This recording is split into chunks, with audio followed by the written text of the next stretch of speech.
கேரளாவில் நடைபெறும் தேசிய விளையாட்டுப் போட்டியின் பளு தூக்குதல் பிரிவில் தமிழகத்தின் சதீஷ்குமார் தங்கம் வென்று அசத்தினார். மேலும் ஒலிம்பிக்கில் பதக்கம் வெல்வதே தனது இலக்கு என்று சதீஷ் கூறியுள்ளார். இதுகுறித்து சதீஷிடம் எமது செய்தியாளர் காண்டீபன் மேற்கொண்ட நேர்காணலை இப்போது பார்க்கலாம். சார் வணக்கம் சார். இப்போ நீங்கள் லாஸ்ட்டாக தங்கம் வெற்றி பெற்றிருக்கீங்க. அந்த காம்படிஷன் உங்களுக்கு எப்படி இருந்தது? நம்ம இந்தியாவில் நேஷ்னல் கேம்ஸு ரொம்ப நாள் கழிச்சு ஆர்கனைஸ் பண்ணாங்க. அதில் நான் இது வந்து என்னோடய ஃபஸ்ட் டைம் நான் பார்ட்டிசிபேட் பண்ணுறது. அந்த ஃபஸ்ட் டைமே நான் இதுமாரி கோல்டு வின் பண்ணது வந்து எனக்கு ரொம்ப சந்தோஷமாக இருக்குது. அடுத்ததான் உங்களோட இலக்கு என்னவா இருக்குது சார்? அடுத்ததான் என்னோட இலக்கு இந்த 2015 வர வேர்ல்ட் சாம்பியன்ஷிப்பில் பார்ட்டிசிபேட் பண்ணி அதில் 2016 வர ரியோ ஒலிம்பிக்ஸ்க்கு குவாலிஃபை கோட்டா இருக்குது.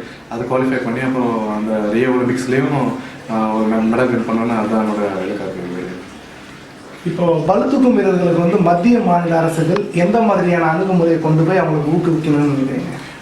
பளுதூக்கும் போட்டி என்பது ஒரு ரொம்ப கஷ்டமான போட்டி. அதனால் மத்திய மாநில அரசுகள்லாம் அதுக்கு ஸ்பெஷலாக ஒரு கேர் எடுத்துக்கணும். இப்போது லோக்கல் இன்ஸ்டியூட்டில் பண்ணுறதை விட அவங்க தனியாக அதுக்குன்னு ஒரு அகாடமி, ஒரு ஸ்டேடியம் அதுமாரி கட்டி பளுதூக்கும் போட்டிக்குன்னு, ஏன்னா நம்ம இந்தியாவில் பார்த்திங்கன்னா பல்வேறு இடங்களில் நிறைய பேர் பளுதூக்கும் போட்டியில் நல்லா பண்ணிட்டு வராங்க. ஆனால் இன்னும் வெளியே ஷைன் ஆகாமல் இருக்காங்க. அவங்கள வெளியே கொண்டு வரணும், ஒரு அகாடமி மாரி ஒரு கட்டி அது மூலயமா அவங்களுக்கு நல்ல ஒரு நல்ல கோச்சு, அப்புறம் டைட்டிஷியன், அப்புறம் நியூட்ரிஷன், அப்புறம் ஒரு நல்ல டாக்டர், இவங்க மூலயமா நம்ம அவங்கள ஒரு அடுத்த இலக்கு நம்ம 2016 வர ரியோ ஒலிம்பிக்காக இருக்கட்டும், இல்லை 2015 வர ஒலிம்பிக்காக இருக்கட்டும், அதுமாரி டார்கெட்டோட வச்சு நம்ம இது பண்ணோன்னா ஸ்பெண்ட் பண்ணோன்னா அப்போ கண்டிப்பாக நம்ம மெடல் வின் பண்ணலாம்.